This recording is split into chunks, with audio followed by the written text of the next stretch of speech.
the changes that are coming for 2025, and I hope that you are as well.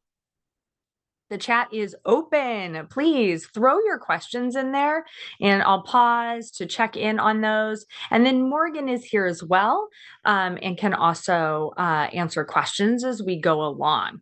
And if you haven't met Morgan, Morgan is our new scholarship support specialist. I got it. So we've gone, we've done some rearranging in scholarship. My job changed from program manager to director, and then we hired on Morgan as our support specialist on this operations side of scholarship. And then we're hiring right now. So if you know anyone, we're hiring for someone to be also a support specialist, but on the fundraising side. And so anyone who's got great project management skills, loves working for nonprofits, thinks what we do is pretty cool, let them know, because we would definitely want to round out our team of 2 to 3, which is pretty phenomenal for us. It's like when you're missing one person, it's a lot. So yes. And so hi to Morgan. I see lots of highs to Morgan in the chat if you haven't met Morgan yet. And she'll be able to get in there and answer questions for you as well.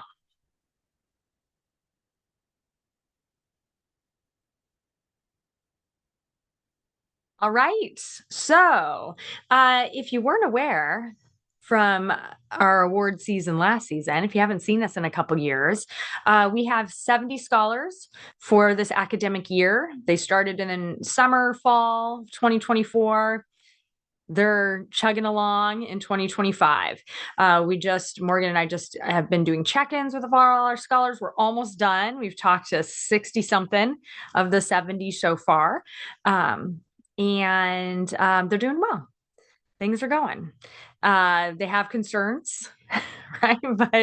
But they're asking, they're reaching out, they're for resources, and we're helping them along. So 70 of them continuing into this winter or spring semester, kind of depends on their school system. And this is who they are. As you can tell, just an intersection of a lot of identities, and definitely folks that need to be supported in 2025 as we see what the legislature is up to these days in Washington and federally. Applicants don't look too different. We'll talk about what they look like here in just a minute. What are we doing for 2025? Well, we have a big graduating class, as we did last year, about the same number. 25 folks are planning to graduate in the spring. And we're also going to increase the number of workforce-focused scholarships we have for this year, too. We also had some new workforce scholarships come in, focused on construction, culinary, automotive industry. So exciting that we can always build that workforce program. And so we're going to increase from 70 scholars that we're supporting now to 74 for 25-26 as a result. And then the other thing that's going to be a part of this is that we have a new grad school scholarship that we've never had before. So this one is specifically designated for someone who is pursuing a mental health professional career pathway. So many of them are in master's programs, and their goal is to be licensed as a mental health professional. For this particular scholarship, you do not have to be an alumni of our undergrad program, which is new. We've usually just capped our grad awards to that.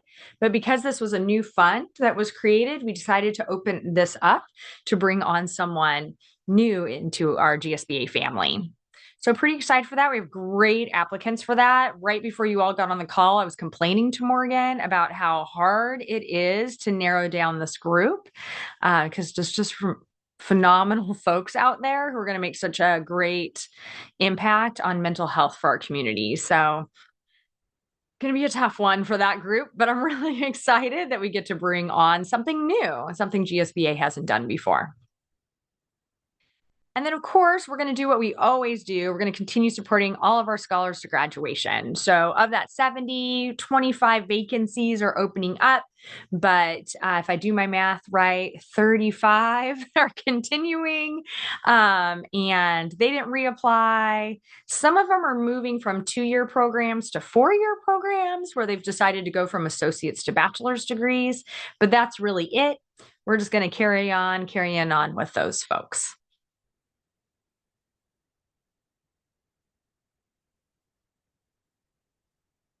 And here's the number of applicants that have come in for us. So we're going to move forward 302 applicants for this review season because we have a lot of spots open, which is great, and a lot of volunteers. So we can do it. We can read those 302 applications together.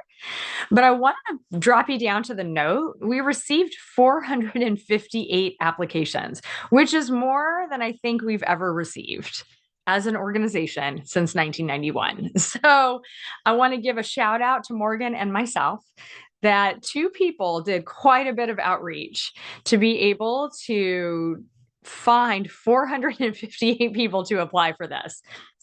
Did they all qualify? No, they did not. And not all of them had complete applications, but we're still pretty proud of ourselves for doing that. And we did this on our own.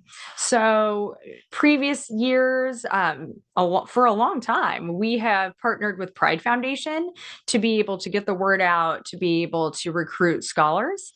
And we didn't do that this year. We decided to go out on our own, knowing that we do quite a bit of outreach and relationship building as an organization at GSBA. Also, knowing that we have a very specific mission and vision for supporting folks that are emerging leaders already in their communities. And that's just a very specific point of view that we have as a organization. And so we took a risk and we did it on our own and did all of our own outreach. We got 458 applications. It's been wild to read all of these applications and to see how many came in the last 2 days. It was pretty crazy. So here's kind of how they break down. And this is, I would say, not new to previous years. Our biggest numbers coming in are high school seniors that are graduating and folks that are current college students. And that is nothing new to previous years. Those are the groups that I probably say we have the greatest impact in outreach because we are reaching out to the counselors and advisors at every high school in Washington State and every college. And we get pretty good response rates from those folks, asking for promotional materials to pass out at their schools, hanging up posters for us, putting things up on their websites. And so I think those numbers will always continue to be high just because we have people who are, advisors, right, that are engaged in supporting students. So they definitely bring them in for us. Again, this year, as in previous years, we did separate folks that are in running start from high school seniors just because it's a different experience. They've already taken some college classes, already immersed in on campuses. And so they just they're younger, but they have a different experience. So we did set them aside as a group. Non-traditional students came in a little bit stronger this year. More non-traditional students applied than the previous year, which was great. So we're really excited to have multiple teams to be able to select multiple non-traditional students. And more workforce applications came in this year, which is great. So that program will just continue to build. It's going to take us a while until it gets really competitive in that space, but it's getting better. So these have been screened, which is great. You're not going to have anyone who doesn't qualify when you look at applications, and no one who would score really low on our scoring rubrics either. We've tried to do our best to try to take those folks out. We're going to send them other resources, invite them to apply next year. But these 302 that you will get to read and see, they're going to be pretty strong applicants overall.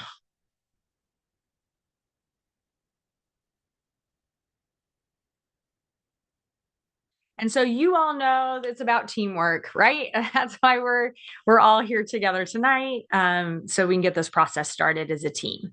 So our teams average 4 to 5 folks per team, nothing smaller than 4. We just have a couple that sit at 4. Most sit at 5. And each team will have a team lead assigned as we have in the past.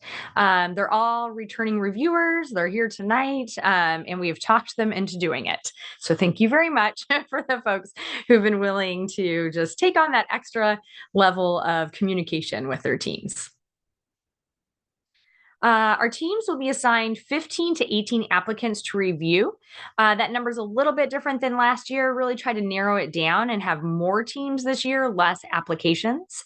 For some teams, they'll have 18, but no more than 18. For other teams, they will have 15, but no less than 15, because we just have a lot of great applicants. So that's the range for this year. And as we've always done in the past, your first task is to choose 3 applicants to move forward to our interviews. And then from interviews this year, teams will choose 1 scholarship recipient. So last year we had a fewer number of teams and had folks choose 2. This year we were able to recruit enough volunteers and lots of new volunteers, which is very exciting.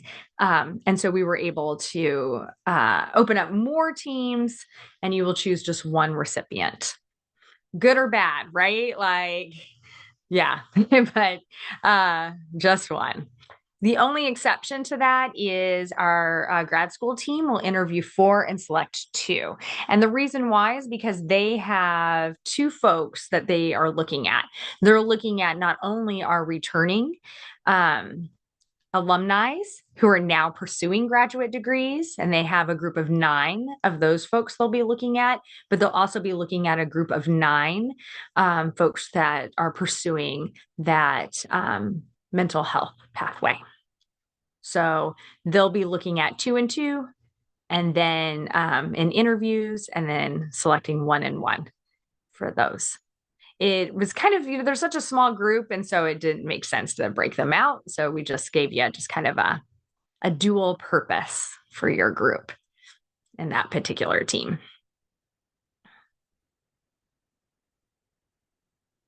And I lost my chat, so I'm going to go find it again so I can make sure I'm not missing anything with y'all. There it is. And I'll pause for just a moment and see, are there any questions I haven't gotten to yet, or anything that you would like to ask now? No, I don't think so. You might get into this, but I was just wondering if we're using the same review system as last year. But we're going to get into it. Okay, perfect. Thank you. Yep.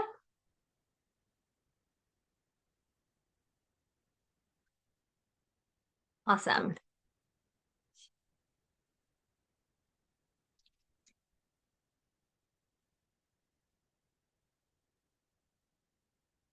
All right.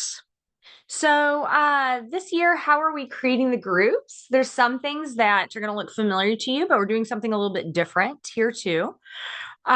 So similar to the past, we are doing similarities in path, right? So current college students are grouped with other current college students for similar academic experiences. In the same way that high school seniors are grouped with other high school seniors and don't compete with current college students. We do the same thing for our running start crew, same thing for our non-traditional students. The one thing that we did decide to do this year is we also, within those paths, broke them out into subject areas. A piece of feedback that I've gotten and 100% agree with is it's really hard to look at an applicant that is, say, pursuing healthcare and equitably compare their vision and impact on for our community to someone who is pursuing art. Like, it's just hard, right? And we need LGBTQIA folks in all subject areas, all colleges, all career pathways, right? We need that representation in all of these spaces. So what we decided to do is to, as best as we can, and I can tell you it's not perfect because the numbers don't match up quite right. But as best as we can, we have broken folks up into subject areas. And so let's say you're assigned current college students. Your team should have 15 to 18 folks that have a similar subject area and a similar path post graduation. Where it gets a little tricky is in STEM. STEM is such a large topic that some of those folks are interested in pursuing science and technology that will impact, let's say, healthcare. And so sometimes we'll move a STEM person into the healthcare pathway because their future aspirations are headed in that direction. Or we'll have someone who's in, let's say, engineering or math, and their future pathway is to be an educator. So we might move them into the arts and humanities space because it makes just a little bit more sense that they would be in a competitive space with the other folks in humanities. So you'll see that occur a little bit. And for us, it's a balance between your subject area and career pathway, aligning, and also our numbers aligning. I really didn't want to, give one group 10 applications because it was, a pure division, but another group would have 20. So I was like, well, that's not equitable to our reviewers, right? So we did our best to try to balance that. Great question from Dewey is what is a non-traditional student? For us, a non-traditional student is a person who has had something intercede in their high school to college experience. So non-traditional students are folks that went from high school into the workforce and are now going to post-secondary education when they're a little bit older, or they're doing a career change. So let's say they started going to college, maybe or maybe did not finish. Some did, some did not.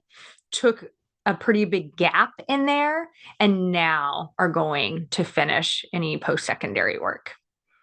So they just don't follow kind of that, what we consider a traditional track to college. And our non-traditional students are older, so they are 26 or older. The range of age is pretty vast in that group, anywhere from 26 to into their 40s and 50s.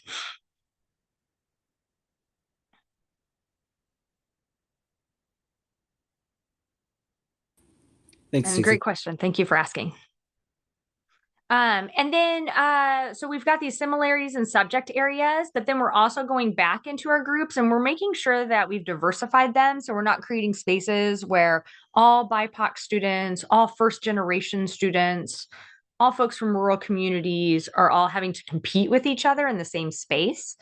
We also want to ensure that that doesn't happen and that we have um, uh, equity in how we've created the groups and giving everyone, a fair chance to be the folks that get to move forward to interviews. So it's been quite the balancing act, I can tell you. I was kind of going cross-eyed today, looking at it, and took a break. And so, uh, one of the things that you'll all do for us is when we open up reviews tomorrow, is you'll do some double checking, and you'll be that third pair of eyes for us that says, "Yep, you gave me all, graduating seniors. They all seem to be doing something related to STEM." Yay, right? And you're going to be those third eyes.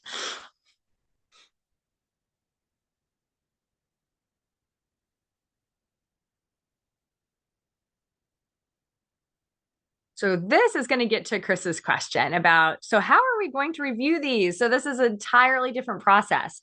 So since we decided to go our own way, we've just had to do things differently. And we're not using the same platform that we did in the past. And you don't log into an external website to view the applications this year. We have the applications all downloaded on our side into Excel spreadsheets, which is why Morgan and I are going cross-eyed right now. So, what you're going to do is you're going to have an Excel spreadsheet. And in that, we've also limited the information that you're going to see. 10% of that information is actually relevant, and 90% is for Morgan and I. So, we've really narrowed it down so that you can focus on the things that you actually need to know. So it will have folks' first and last names. Not that I love throwing out their names out there into the greater sea, but I have a lot of trust in you all to keep that confidential. The first and last names are on there because you needed to match up with documents that we also have associated with their application. So we need to make sure that the documents we've linked in the Excel spreadsheet belong to the right person. So you're also our kind of third eyes on that. It will also show current educational path, type of degree, and intended major and field, because again, I need you all to help and make sure that I stuck all the high school seniors in STEM together, right? And you don't have someone studying fine arts in the midst of that, right? So we're going to put all of that in there so that you can help us double check. And then you're going to have those essay question responses and links to their uploaded documents. So we housed their resumes, transcripts, and letters of recommendation, if they have them, in Dropbox. And then we have a link in this Excel spreadsheet that takes you right to the folder so that you can see those external documents. And that's it. So we're taking out anything that you don't need to know. Anything that's like not a part of the evaluation process, not really helpful to you all getting an evaluation in and being able to have a discussion about who these folks are. We do hold, the one thing I will tell you is we do hold their financial information, however. So Morgan and I have that information. We don't want it to be a determiner for our scholarship as a primary determiner. So for us, it's really about mission and vision. We're wanting to support folks to graduation. These are the folks that have a very clear vision for the impact they want to have on our community in the future, on their campuses now, as they graduate, their pie in the sky dreams for the future, right? And so, for that reason, we are going to hold on financial information, and we'll use that if you all find yourself in a situation in which we need us to be a tiebreaker for you. And what we can do is we can access their financial need and we can tell you, okay, here's a scholar who has greater financial need than another, but only as needed because it's not our primary focus. And someone did ask, I say Morgan got it. Yeah, we did have a video come in, and they are somebody who's moving forward in the process. So one person gets to watch the video. I wish more of them would do it because I think it was so great to watch it and just get it a little more perspective on someone's experience outside of words. So I think we just need to keep hitting that harder. We need to be like keep encouraging them to do that. So what will happen in your Excel spreadsheet is you'll have a link so that you can go view those videos. Yeah, I love them so much, Caddy, right? Like they're so good. I know.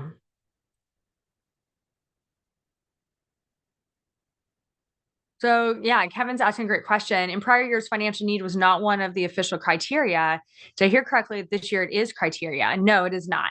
So it's just if your team was so deadlocked on two scholars and you just needed something to help you tip, I could tell you without giving away too much, right? Here's a scholar who indicated that they had other scholarships, and here's a scholar who did not, who indicated they do not have other financial support. And we would only use that if we needed to. The reason why we decided not to include it in the Excel spreadsheet that you'll get is because even knowing we say this, people would still talk about it in their team meetings because it's hard. When you have information, you want to use it, right? And I just want to make sure that I don't tempt you unless you really would need the information to make a hard decision.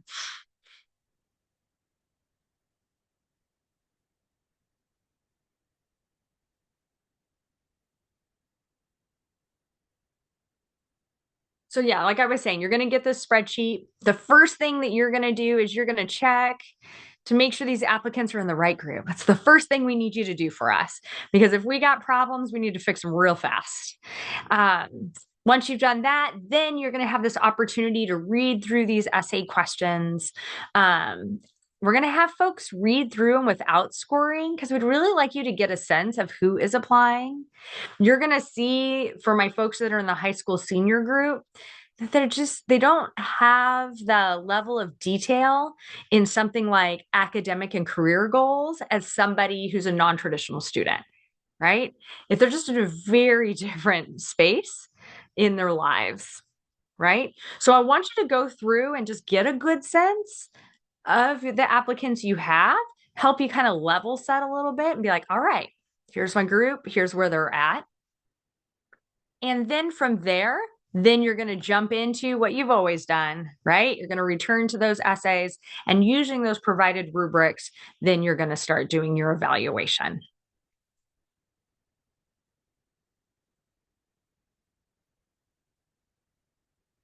Our evaluation is going to look the same as it has in the past. We're going to use a scale of 1 through 5 this year.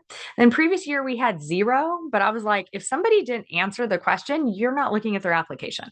So we took that out. So it's 1 through 5 this year. And I can tell you, nobody's really looking at a 1 either. We've hopefully done our best to take out any incomplete applications for someone who didn't have a pretty robust answer in some sense, right?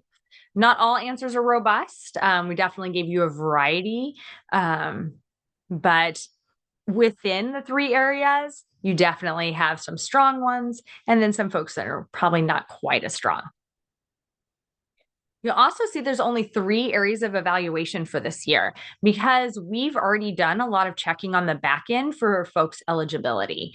We know that these folks are residents of Washington. We know that these folks have a connection to the LGBTQI community. So we've done all of that work and really narrowed it down to just 3 areas that you need to look at to make your decision for who moves forward.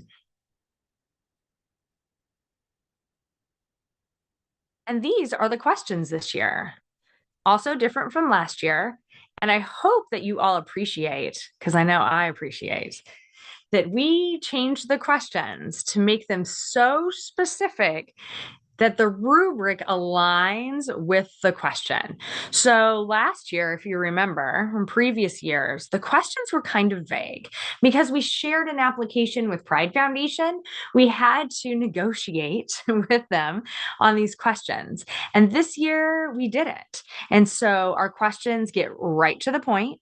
They are exactly in how we evaluate applications for our scholarship. And so you won't have to move around and dig for answers in this particular year. So the 3 questions are: describe your educational and career goals for the coming academic year. Describe your involvement in at least one of your communities. And you can see it's kind of a 2-parter. So either the applicant's going to answer, how did you become involved? What values have you learned from that involvement? Or the applicant will answer, if your situation does not allow, what has interceded in your participation? How would you like to participate in the future? And I'll show you 2 answers so you can see kind of how folks answered either one of those. And then the third question you'll evaluate is, what do you believe to be an important issue challenging the LGBTQ community? And for this one, we've asked folks to describe the challenge and how they want to actively contribute to combating it. And I'll show you some responses to this as well. Applicants really were all over the place on this one. Some folk talked about their personal experiences, some talked about their observations. With friends and family or within their school environment. Some folks talked about legislation and what they're seeing in the news and what they believe is going to be the big challenges for us in 2025. So just a lot of variation in that particular answer. And I'll show you a couple examples so that you can see what I'm talking about. But I'm really excited this year for how we've really simplified the process for you all. It is, you're going to look at that first answer and the rubric is going to align with the first answer. You're not going to have to look anywhere else in this application to find any more information, right? So, did it get less flowery and rambly? Well, I'm going to show you. I'm going to show you an example that's still kind of flowery, right? I do love the scholars who are, pie in the sky dreamers, but it does feel overall. It was a lot easier for me to look at those and say, okay, this is an applicant who has clear vision. Let's move them forward. Here's an applicant who, was struggling to answer these questions. This may not be their year. Just a lot easier. The only thing that might come up is, we have transcripts in there, we have resumes in there because we want you to get a sense of who they are as people. And those transcripts might help with seeing what classes have they taken on this path, right? So you'll be able to look at that transcript and note, so how has their education proceeded thus far? You can use the resume to really look at this community involvement for the folks who, they didn't say a lot about all of the communities they participate in. Maybe they just focused in one area. You can use the resume to say, oh, and look at all the other things they were doing, right? So I think that they'll be informative, but I think the essays are really just going to be, they're just going to be the meat of what you need to evaluate.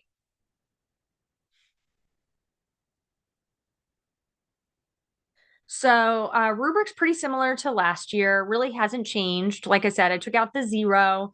Everyone has a response. The rubric's going to have you look for exactly what the question was asking, and then it's going to go for that 5, 4, 3, 2, 1 scale, right? What we're always looking for is detail and clarity, right? So less flowers, more detail, right? That's what we're always going to be going for. 5 is going to fully answer an area with detail. 4 is mostly getting there. Wish they would have just answered one more thing, right? 3 is like, yeah, but I still have questions, right? 2 is a start. No one really has a 1.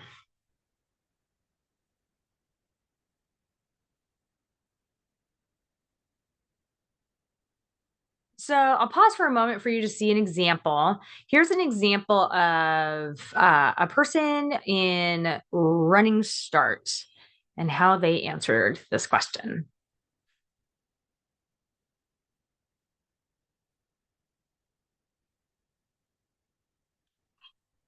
Robin, great question. The tough thing about the community involvement is um, there's such a range, right, of how folks communicate. And I think what you all are going to look for is kind of the depth.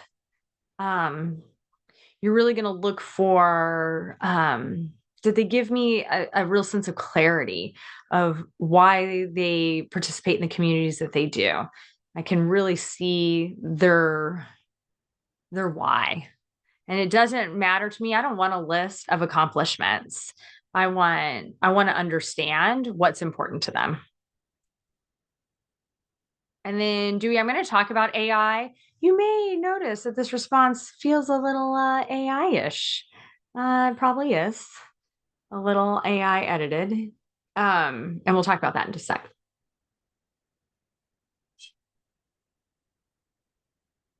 So, will it still be a little flowery sometimes? Yes.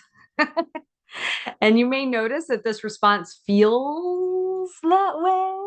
Um, so we're going to look at this and say, do I see a clear vision, right?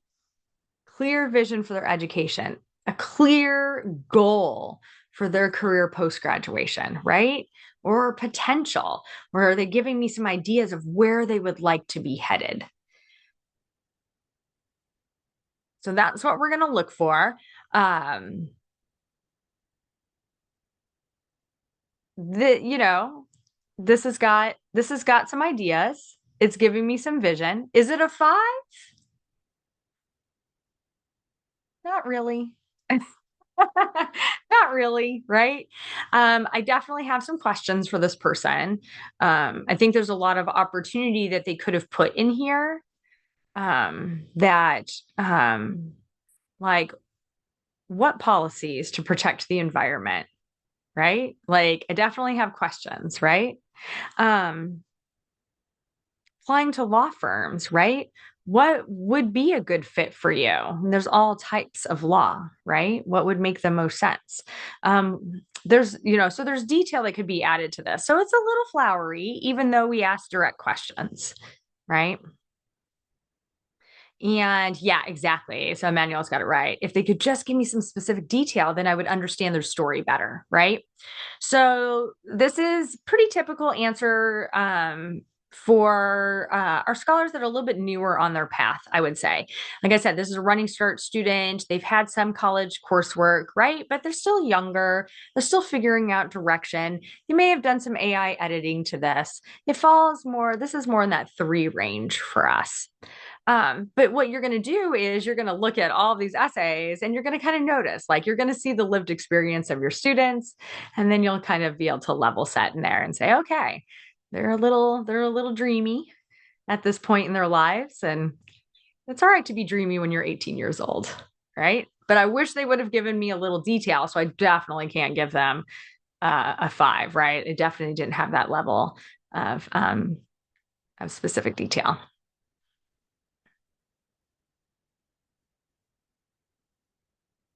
Yeah. So Jose's question is, do we mention anything about the use of AI? Yes. So they did get messaging around it that says, AI can be a powerful tool for editing, but it is not um, acceptable for creation, that we want to know who you are as a genuine, real human being. So we did tell them that it was written into the application. It was part of the open houses that we did. So they have been told that. And, I tried to grab the ones that were like really, like you could tell it was AI creation, and I took those out. I didn't scan, but the ones that I can tell that there's AI editing, I didn't take them out because for some of them, they'll have one answer that you can tell has editing, but the next one doesn't and has this real sense of genuineness to it. So I was like, I'm going to leave it in and let you all look at them holistically.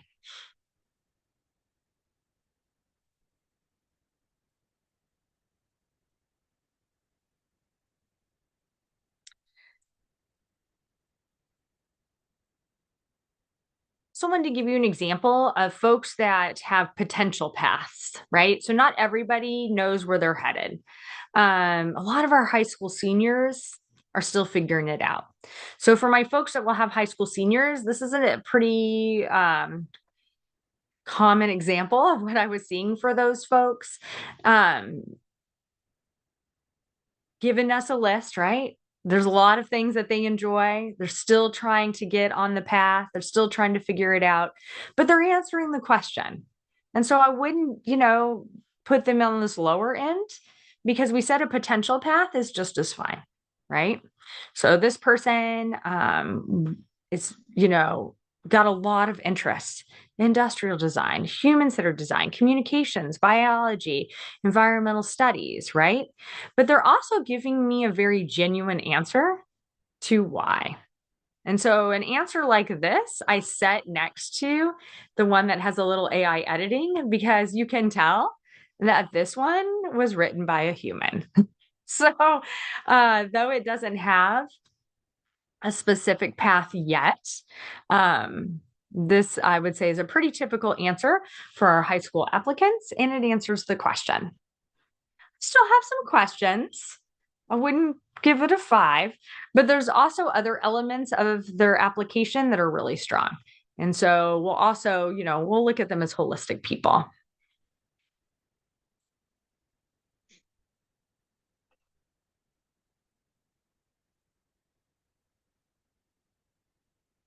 So I would say this was probably the easier of the questions for folks to answer. These are two examples of how folks approached this. They either knew where they were headed or they gave us kind of their interests and where they hoped to be.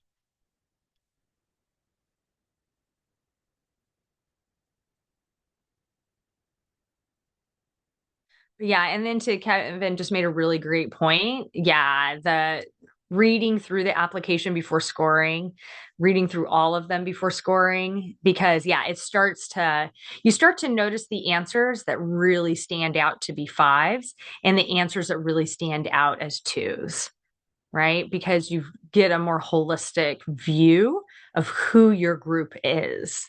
Yeah. So I just really appreciate you making that point because I just know as somebody who's been in education for a long time, I have graded a lot of essays in my time, y'all. And I can tell you that I always do myself a favor by reading through work and then starting to separate it and say, okay, these feel really strong to me. These feel like there's work to be done. And then it's kind of that middle space where I have to start thinking about, okay, is this a 3? Is it a 4? Is it a 2? Like that gets a little bit trickier. But if I can just, take my outliers out right away, then it makes the middle a lot easier.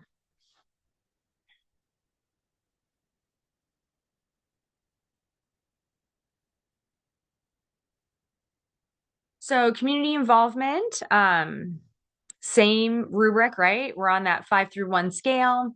Folks answered this in a lot of different ways. I don't want it to be a laundry list of all of the after school clubs, right? So we really want folks to dive into um, something that was important to them and the value that came out of that experience, right? And then we're going to see answers that are heartbreaking. This is the heartbreaking side of folks who have things that have interceded.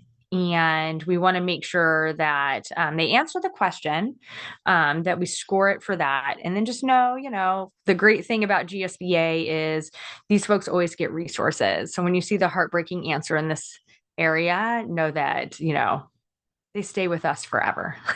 So they'll have opportunity to participate in community, even if they haven't yet. So here's a pretty typical answer of our high school folks. You're going to see clubs.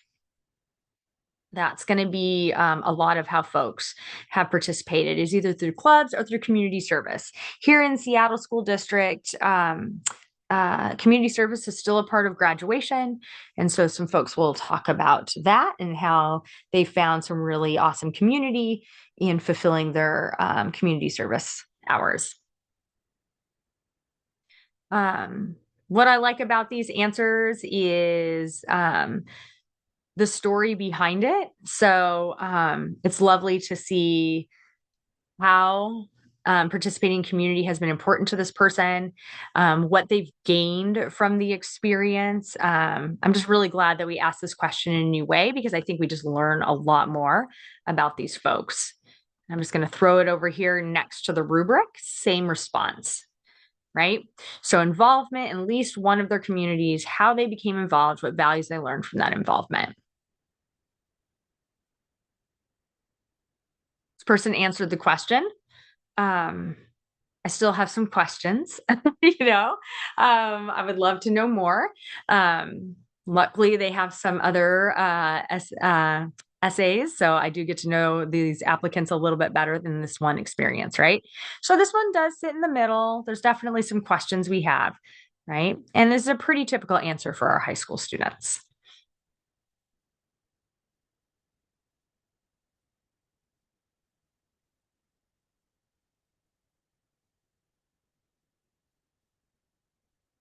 Yeah. What is the school club? Wouldn't that be lovely to know? That was my first question, right? I'm treasurer of a school club. Great opportunity to give me a detail. Yes. One of the other things that Morgan and I say in our FAQs and our open houses is like, have somebody else read your response.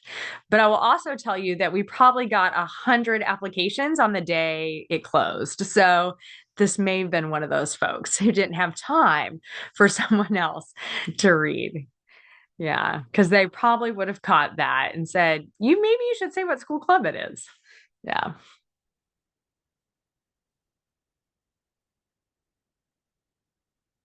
And then here's one of those heartbreakers, and we do have a few of these in here. Um, if folks couldn't think of a good example, things have interceded in the things that they would love to participate in as far as clubs or community service or volunteerism, we still wanted them to answer it, right? Um, what are your aspirations? When you go off to college, where will you find yourself? And some of our scholars are not out. Um, We'll have some notes about that if you, especially if you move those folks to interviews. It's really important that we're aware of that when we schedule interviews and put folks at a time in which they know they can answer. Last year, two of our scholars selected were not out to their families. One now is, and the other still is not. What we did for those scholars is we had to schedule their interview totally outside of our weekend designated for it so they could do it at school and in a teacher's classroom, which is the power of teachers who are safe spaces, right? Um, so here's an applicant. We are moving forward because they have compelling essay answers outside of this one. This one didn't have a lot of detail to it. But if we do have applicants that we see in this space, uh, know that they still hear from us. We still encourage them to participate in online activities with us, to apply for other scholarships, and that kind of thing. So, yeah. But I know this one's such a heartbreaker. I'm sorry. I'm making you sad tonight. But we are needed. So, thank you for being here.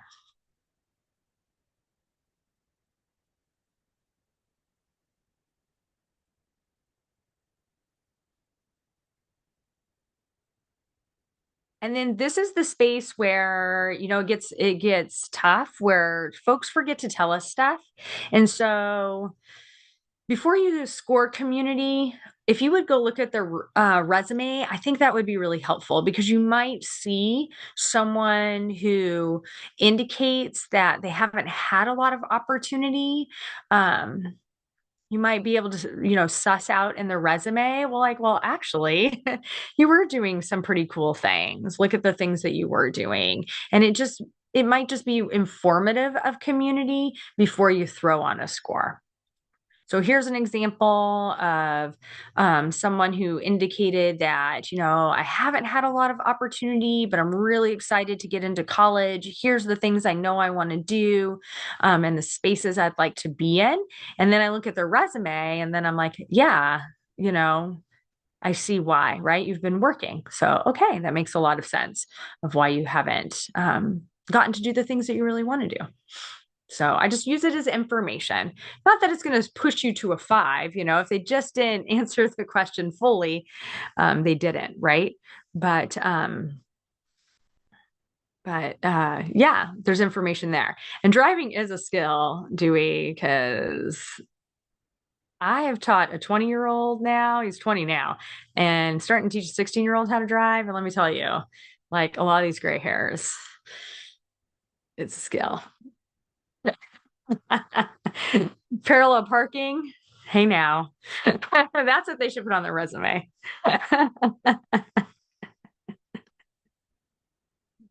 For sure. I love that. One of the things when I always was working with, especially my high school students, I would say transferable skills, right?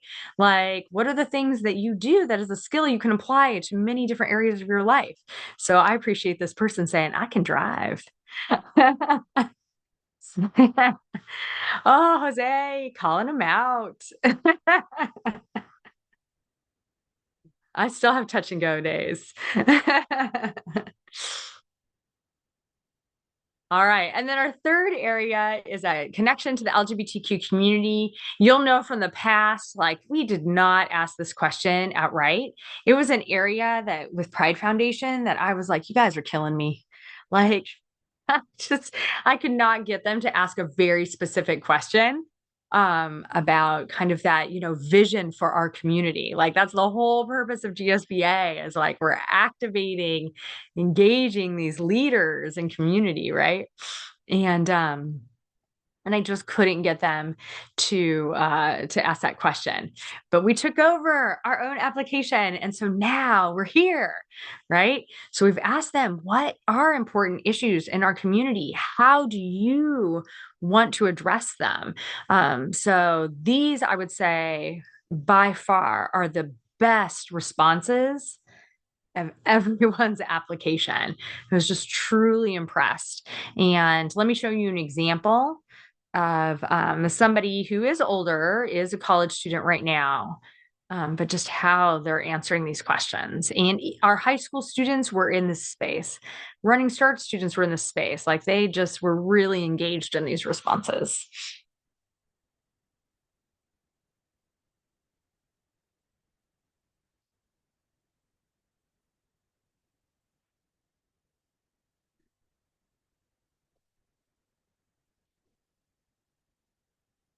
And it gives me a lot of hope, let me tell you, especially if I pay attention to any news, which unfortunately I do right now because we have executive mandates that impact scholarships. So I'm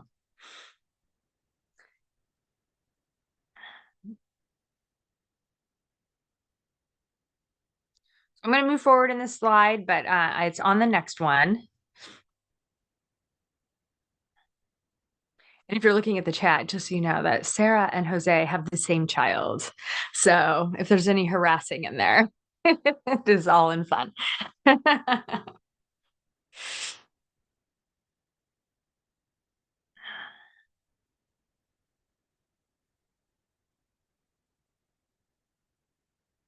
So we look at, did the applicant clearly express an issue challenging the LGBTQI community? Did they address an action to combating it?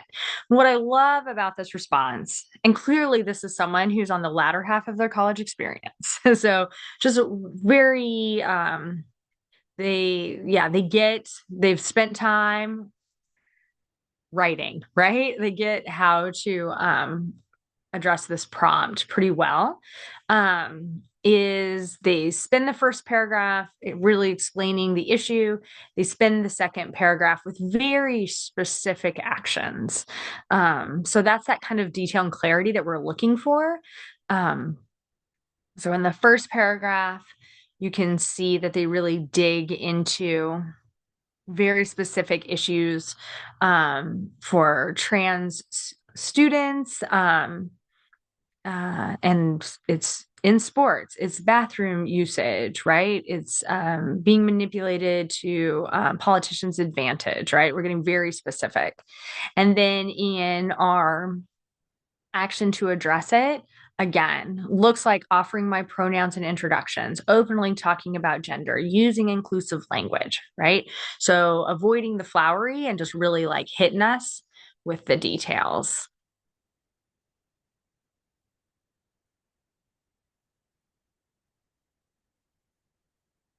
However, not all of the responses are going to be like this. This is why we'll level set, right? We'll look at everyone's responses. Um, Here's two examples of some of our folks who just didn't have quite the same view or focus in their response, right? They just didn't really hit the details. So our first one, focuses on just a lot of different topics, right? Bullying at school, family members not accepting us, people not giving respect. So they're just kind of all over the place. And second one kind of does the same thing, right? It's just kind of a list, and they're not really diving into a specific issue and specific actions to address it. So you'll see these responses as well. It definitely, these were some of our high school students. And they definitely are going to fall lower on the rubric, right? They're not going to be at the fives, but they are answering the question. And so I think we've set folks up for success in that way this year in a way that we didn't in previous years, right? And I really hope, Dewey, that not capitalizing that person's name is 100% a dig. I really do. I know exactly how I feel. Yeah.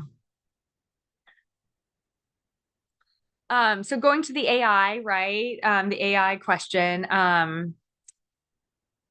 Is it AI? Here's a great example of someone who's not moving forward in the process because this is an AI generated answer. Um, I mean, great word choices though, right? I mean, that last sentence is just, whew, love it. But it's clearly AI generated. And so it lacks that genuine feel to it. So we've done our best to take these out. If you notice one that feels very AI generated, make a note, give us a heads up, just so that we're aware, and then just, keep scoring. AI generated answers are always going to leave lingering questions. They're going to be a start, but don't feel like a genuine full answer, right? So, you're going to look at that and you're going to be like, all right, this does not feel like a human. And I have to say, like, to the people who are like, how do I know it's AI? Here's some things that give it away for me. Um, Language choices, right? So, this is someone who's a little earlier in their college path. That it doesn't, I don't know, it doesn't tell me what they want to do. I think that's what gives it away for me.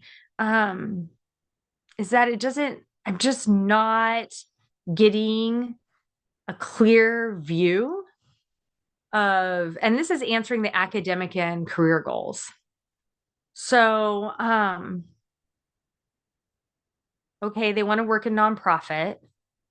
They want to collaborate with organizations that share a commitment to serving marginalized communities.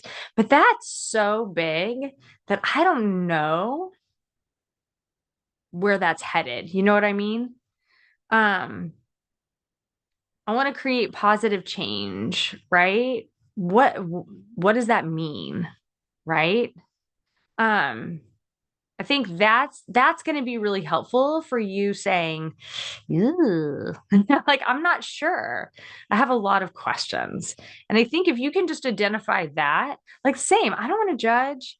I don't want to, have to have a conversation with an applicant. I've told them, like, please use AI to edit, but please don't use it to generate. We want to know who you are as a human, right? So I don't want to have to go back to someone and make a judgment on that they didn't give us who they were as a human. But I can look at an answer like this and I can do a search for this answer and I can find it. And I found something very similar. Um, I can look at this and have a lot of questions. And then I can use the rubric to answer, to evaluate it. And that I can do with confidence, right? And if you have, like I said, if you have questions, if you have concerns, um, just make a note. If you want us to look at it and we go do a search for it, then we'll do that, right? Because sometimes I can track down these answers in other spaces. Yeah, and it's just really vague. And so it wouldn't score high. And I think that's how we get out of making judgments um about what folks have and have not done. So yeah, I'm not real worried because I feel like we lose the detail that's needed to understand where this person's headed. And it is tricky. Um, Here's an example of one where I was like, I don't know. I'm not, maybe, maybe this one's edited. It just didn't so I highlighted in here some things that I'm like, okay, um, you want to study criminology and sociology. Cool. That's very specific, right? That's specific in the way that that first answer was not, right?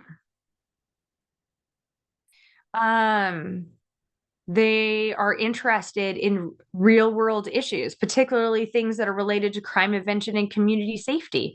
All right, right? Like that's getting me where they're headed, right? They want to become a detective.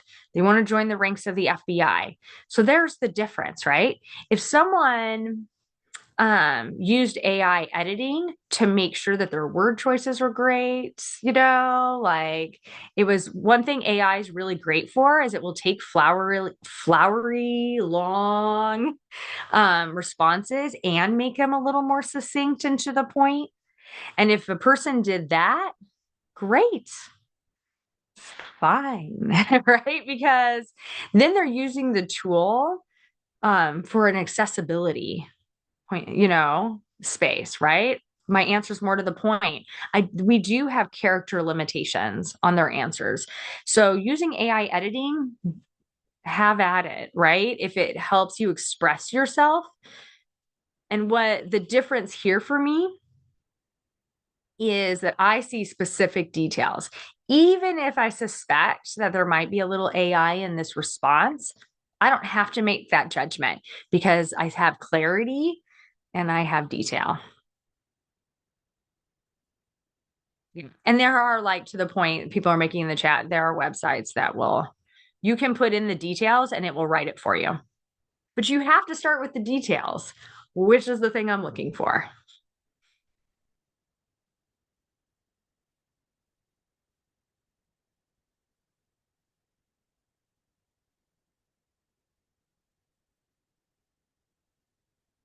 All right, I'm going to pause for a moment before I hand it over to Morgan, who's going to show you our portal, just to make sure I'm not missing any questions. So it's a great time to throw one in there.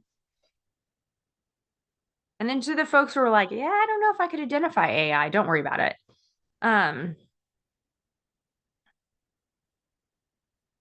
you're, like I said, like the detail is what we're looking for, right? And if they're answering the question with the clarity and detail you need, then they are.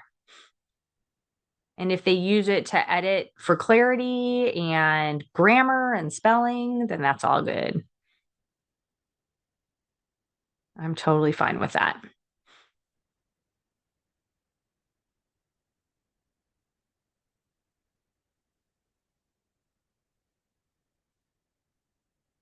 Manual. I've done it so many times, it's like all the years that I've taught in high school, especially, like I would see, so, it's like we have ways of taking an essay and just checking, just doing a little checky check, just making sure everything's on the up and up, right? Like there are even AI websites to detect other AI answers nowadays. So it's out there. Yeah. Yeah. Yeah. So, like I said, don't worry about it. I think we've done a pretty good screening to give you applicants that we believe are going to score, 3 and above. That was the goal is to give you 3 and aboves. And if they're 3 and aboves, that means that they gave us a level of detail we feel pretty confident about, that you're all good. All right. So with that, I'm going to stop sharing. And Morgan, I'm going to hand it over to you to talk about community. Awesome. Thank you so much, Stacy. And thank you so much to everybody who's asking really great questions in the chat. It's really good for us to be able to kind of brainstorm some of the situations that we're anticipating, right? And so I love to see it. Love to see all the interaction there. So yeah, I'm going to be talking about community today and also some spreadsheet nonsense that I personally love to focus on. And we're going to be talking about how exactly you're going to use some of these tools during the review process. So a date that will come up again towards the end of the presentation is tomorrow. Hopefully tomorrow we will have everything set in place to be able to send some emails with very important information to you all. That being said, it might be towards the end of the day, Friday, might be Saturday morning. Who knows? There's a couple things that we're waiting on. But that information is drafted up for you already. So we're excited to get those emails out. And they're going to contain quite a bit of information. So I really urge you to read through them carefully so that you're prepared going into the next stage of what you need to do. The first thing that they're going to ask you to do is to claim your login for our community platform. So at GSBA, we have a database. They recently came out with a beta for a new feature called Community, which is kind of like a bit of a social media, interacting with each other throughout an organization platform. And we thought this would be a great way for us to be able to engage people who we need to chat they need to chat with each other, which is great for scholarship reviewers. So in that email on hopefully tomorrow, you will get some information, some links from me. I'm going to show you a couple of these right now, just so you can anticipate what they're going to look like. Some of you have worked with community already, and you know all about the wonders of it, for better or worse. But for those of you who haven't, we're going to talk about how exactly to get in. So if you have worked with GSBA in the past and made a login through our info hub, perhaps you're a member, perhaps you've signed up for a community for a different group that we host on there, then you're going to already have a login, and there's going to be a link for you in that email referencing where to log in specifically if you already have your credentials lined up. If you don't, you will be directed to a different site where you're going to be creating your account. And in that email, it's going to be very specific about the first name, the last name, and the email that you need to sign up with. We need to make sure that it lines up with what we have on the back end. So if there are any changes you want to make to that information that I provide to you, let me know. But otherwise, please make the account like with those specific credentials in place. Uh, then, once you log into the system, there's going to be a link in the email for you to be able to access our community page. So this is kind of the drop place where you first come into it. By the way, feel free to leave your questions in the chat. I will pause for a break and answer as many as I can. But I'll kind of like run through some of this in the meantime while you're thinking about them. So you'll land on this page when you click into that link to this specific group, and here's your GSBA Scholarship Review Volunteers 2025. So you'll see that there's a few different tabs here, and these tabs are kind of the different features that community has that we're going to utilize for the purposes of the review process. So first one about just pretty much your landing page. And then you're going to go up to some more of these up here. The first one I'll draw your attention to is discussions. So this is kind of like a little bit more like a Reddit or a forum feature. And we're going to be using this for kind of talking to each other, especially throughout the review process when you're not in the meetings and you have kind of quick updates or questions or chats that you want to have.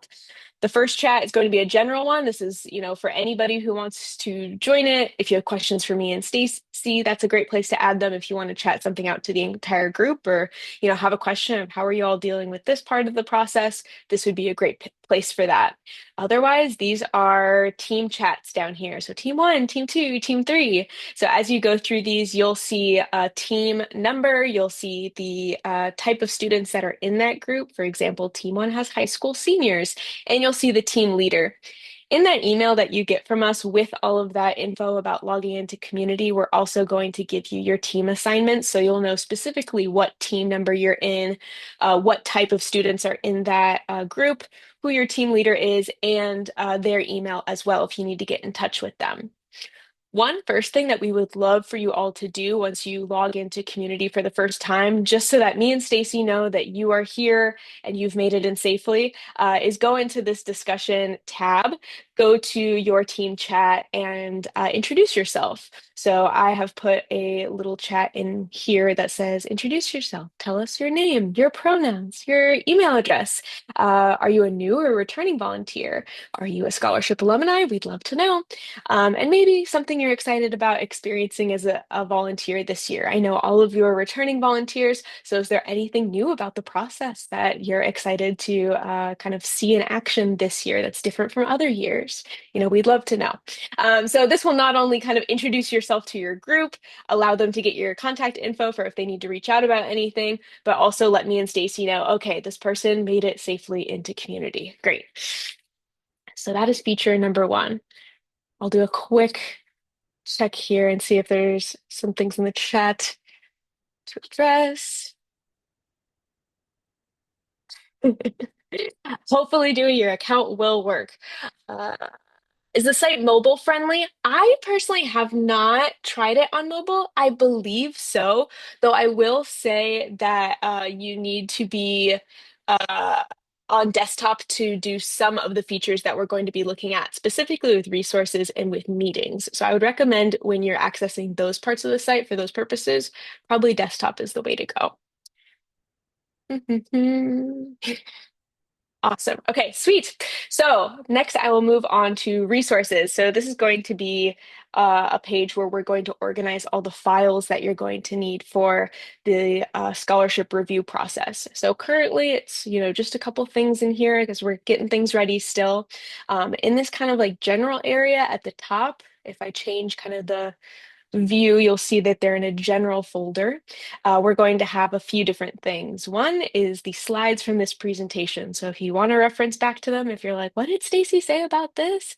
That's a great place to access them. There's also going to be a little how-to document about how to use Community and how to use the spreadsheet that you'll be using to review your applicants. If you want a little text how-to guide, that's a good place to go. I'm also going to have a link to a YouTube video in which you can hear my lovely voice and face talking about how to do all of this and do a little demonstration of it if you forget as well and you're more of a visual learner in that way. Maybe auditory learner. There you go. And then there will also be a code of conduct. Stacey will talk a little bit more about that in the next section, but a code of conduct that's going to be mandatory for all of our volunteers to sign. There will be a copy of that in here if you ever want to reference back to it. And then we will have folders for each of the teams. So you'll see the folders team one, team two, team three. And within that, we will host the spreadsheet that you all will be using to view the application information and to start evaluating within that spreadsheet. And then the last feature I will be talking about is meetings. So just like Zoom hosts meetings, you can host meetings on Community within your browser. I just have an example meeting in here. This is a theoretical Team 1 applicant selection meeting. As we know, the applicant selection meetings are going to be happening team by team. You all will negotiate what time and day, but they're going to happen on either February 14th or February 15th. So in this theoretical one, team one is meeting at 5:30 on February 14th. But, your team leader will kind of negotiate all that with you, get that time and date to us, and we'll make a meeting in here that you all will be able to access and meet to discuss kind of next steps and who you're going to choose for interviews. So those are the main community features. If there's no questions about those, feel free to pop them up in the chat if you have any. But otherwise, I will move over to looking at an example of a spreadsheet for you all. So this year, as Stacey was saying, we have a bit of a different system as we have full ownership over the application process, and therefore there's a bit of a different system for the review as well. So we were thinking about, okay, what would be most helpful for people? What would be most user-friendly? And ultimately, a lot of us use spreadsheets, and so we thought that this could be something that you all can use, in many ways, depending on kind of your tech level, right? So here's an example of like a team, and this is kind of like Stacy said, that 15 to 18 applicants that are hosted within just one team. When you go into the community resources page, you'll be able to download the one that's specific for your team that will contain all of the applicants that you all will be reviewing. That spreadsheet will be your own to take notes on and to evaluate the applicants on.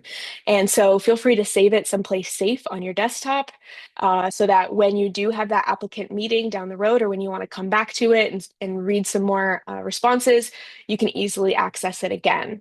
Within the first tab of this spreadsheet, you're going to see this is Team X, but it'll say Team 1, Team 2, Team 3. You'll see that this is all of the information that you will have access to just kind of like in a traditional spreadsheet format. So as Stacy said, we know that you'll have access to names in some places, but in this specific example of the spreadsheet, it's just each applicant is identified with initials instead, because we'd love to try and reduce bias as much as possible. And so having initials within your conversations instead of full names would be great. Rubric scores, which we'll get into that, notes, we'll get into that. But then those things that Stacy said that you'll be evaluating, current educational status, type of degree. As you can see, these were all graduating seniors from high school, and they're pursuing mostly 4-year degrees. We've got 1 2-year degree in here.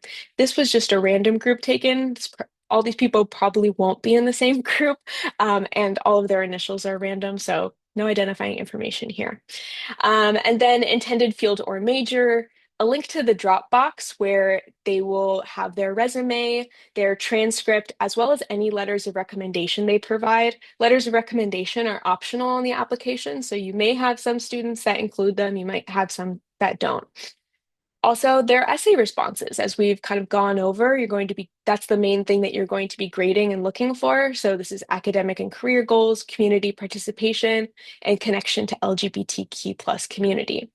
Now, you're welcome to have your own methodology for how you kind of organize and look at this spreadsheet, but I've definitely set up something for those who want to utilize this, where I've kind of put tabs at the bottom that are for each individual applicant that is within your list. So you'll be able to, again, look at the initials, look at their status, type of degree, link to their resume, intended field or major. There's also a notes section. So if you want to say like this person is awesome, right? You can put your notes into there. Next, you're going to have the essay responses. So you're going to have the first one, academic and career goals, then community participation is down here, connection to LGBTQ plus communities down here. And as you'll notice, in between each of these, you have the rubric. So of course, like Stacy said, we urge you to kind of go through, read all of those responses first to really kind of uh, set your palette to neutral, right? And then when you start to go through and you actually want to start putting numerical values to some of these, you can read through these responses and you can say, wow, this was an amazing response, 5 out of 5, right? And that will reflect your score in that cell right there. These are all the specific rubrics that are specific to the questions. So they're all right in front of you, easy to access. You read the community participation one, you say again, 5 out of 5, right? I'm being very generous in this specific example. I'm sure you all will have different takes as you go through the process. And then, yeah, last one, 5 out of 5, perfect answer. When you go back to your front tab, you'll see that all those scores are reflected in the appropriate row for that person and totaled at the end. So this is what we hope you'll be able to kind of save your work throughout the process of looking at these applications. And then when you come to your meeting where you're talking about the applicants with everyone in your team, you'll be able to look easily and say, oh, these are the people that scored the highest for me. These are the notes I had about that person. So, whether if you're a pen and paper person and you want to use that, totally fine. If you want to use something like this that we've set up for you, totally fine. If you want to create kind of your own system in between, that's all cool too. We just wanted to make sure that you all had the options so that this was like easy to use, accessible, all those kinds of things. Okay, I'm seeing some things pop up in the chat. So boop, boop, boop, boop. Let's see. All right. You see Brad's question about whether notes entered in the Mm. spreadsheet at this phase are for my own access or shared more broadly. Do you mean like, will other people see them, or should you be letting other people see them? I'm a bit confused with it is. Oh, no, this is purely for your own access. Great question. Okay, so yeah, you'll be saving this to like your desktop. This will not be like uploaded or updated anywhere else, or like this will not go into like GSBA's cloud in any way. This will just be for you. So, this will just be a tool that you can use in order to have those conversations in your meetings and kind of your place that you're going to be able to view all of that applicant information that you need. And it will live on community, so it'll always be there for you to be able to look at. But it is, yeah, everyone's going to have their own. Oh, I'm loving seeing all the people who also love efficiency in the chat. That is definitely me. So yeah, I tried to make something that was very UI friendly for you all that could be easy to use. So excited to see you all use it. Definitely let me know if you have any questions about it. I'm like your go-to email person, especially for all the kind of tech related aspects of the review process. So here to help in any way that I can. Yeah, so like Morgan and I are like the yin and yang of scholarship. So I'm like this big dreamer and I'm like, Morgan, I dream of a world where data is organized. And then Morgan makes it happen. So that's how we work. That's how I sell myself. Yeah. I say I want to be the left brain person for the amazing right brain people in the room. It's like it's really coming together for me, I have to say. So yeah. All right, I'm gonna jump into just some final thoughts here. But like Morgan was saying, this is stuff we're gonna send out starting tomorrow. And just really excited to get you all in there, start activating this space, and then starting to have questions. We're doing this process for the first time, right? In this way. And so anything that you guys can do to help us, right? And Jose, I'll get to your question here in just a minute. So community is going to be that online portal for all of your communication, and all of the documents for your team to access will be there.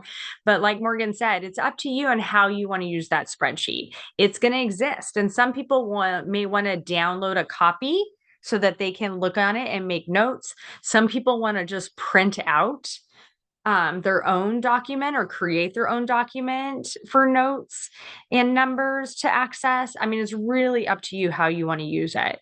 There's just a lot of options, and we can definitely talk more about those options with folks if they want some ideas. So you all know how this works. It takes about 20 hours for this process, right? So we're going to try to get everything open tomorrow so that you can hit the ground running on Saturday, February 1st with some coffee and start seeing if you can access community, right? So that's where we're headed. You're going to start getting into the process, and then you're going to send us all the questions on Monday, and we're all ready for you, right?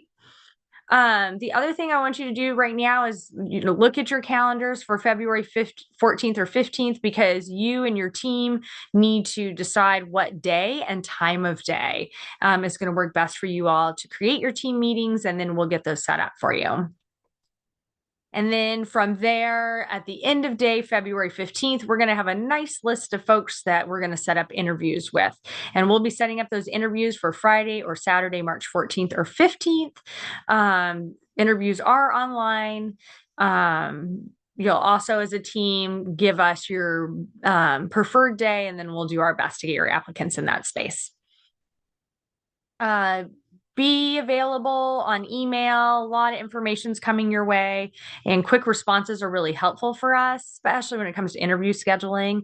Like I said, sometimes our scholars are not out, and so we have to be flexible and do an interview on Thursday or on Monday because we need to do some accommodation. And then once you get into community, we'll also be on community as well. So once everybody's on there and chugging along, then we'll start answering questions in that space as well. You have access to a lot of information on these scholars. And so I would just ask that you hold it in confidentiality. Um, Anything that you download, you dump, right? When you're talking about applicants, even just using initials can be helpful with dealing with any unintended bias, right?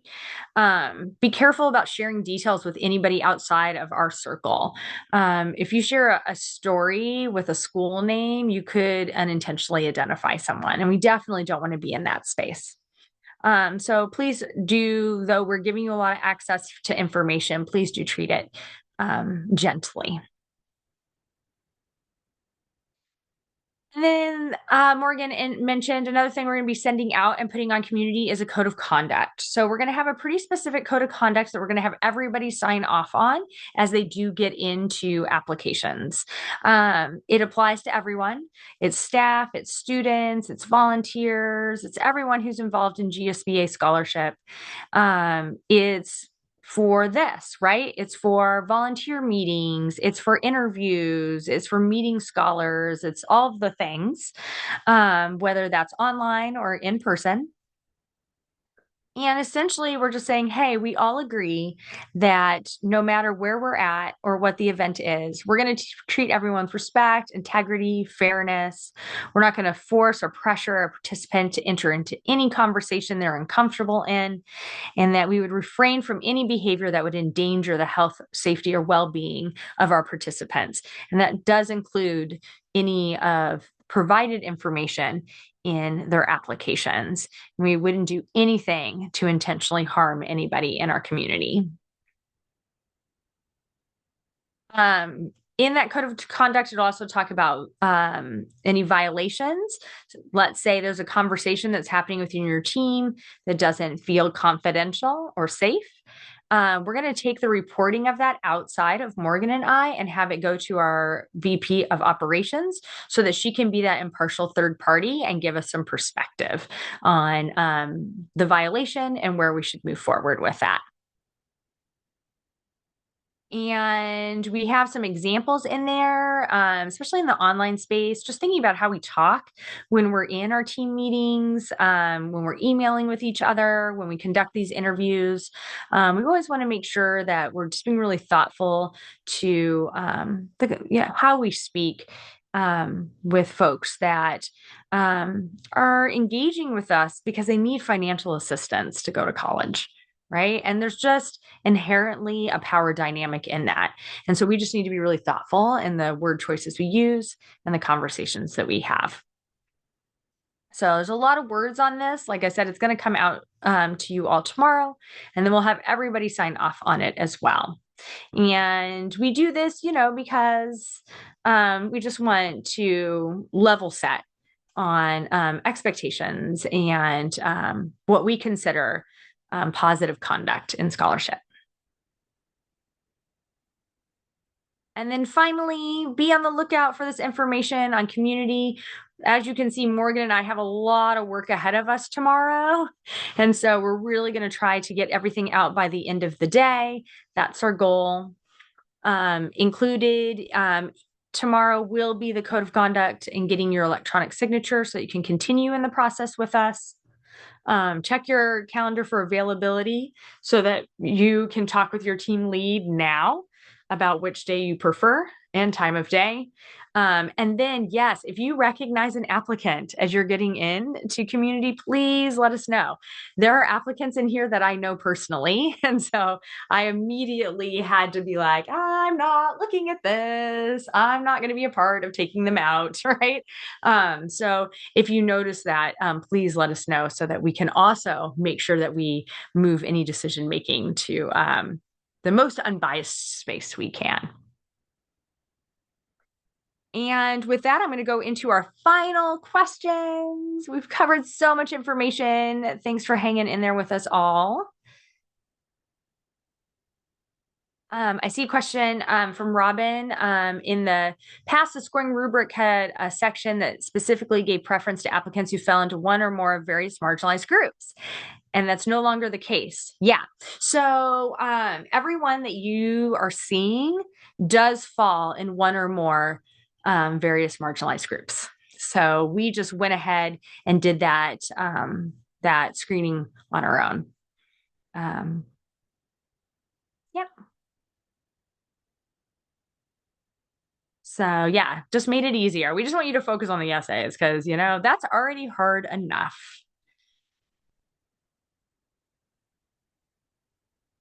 And then I see Morgan answered a question already about reviewing, and that, spreadsheets are downloaded, only accessible to you. What you post to community, like in discussion tab, will be saved and viewable to all. Yep. So I know folks like to make just their own private notes and hold on to those for the team meeting, and that's great. I'm definitely a note taker myself. Yeah. And then question on, will you be collecting our scores and comments in any format? No, it's really for you as a team to facilitate conversation. The only time, where we would intervene and just say, hey, can you all just share more information about, with us about the scores and comments that led you to these decisions? Is if someone within the team felt uncomfortable with the process or felt like voices weren't being heard in any way, would be the only time that we would ask for more information. Didn't come up in the review, hasn't come up in the review season in a way that it's been a big issue. And then question from Elijah, how will you know who is a member of our group tomorrow? Morgan and I are doing all of our last sorting tomorrow, and then everything's going to start coming out tomorrow.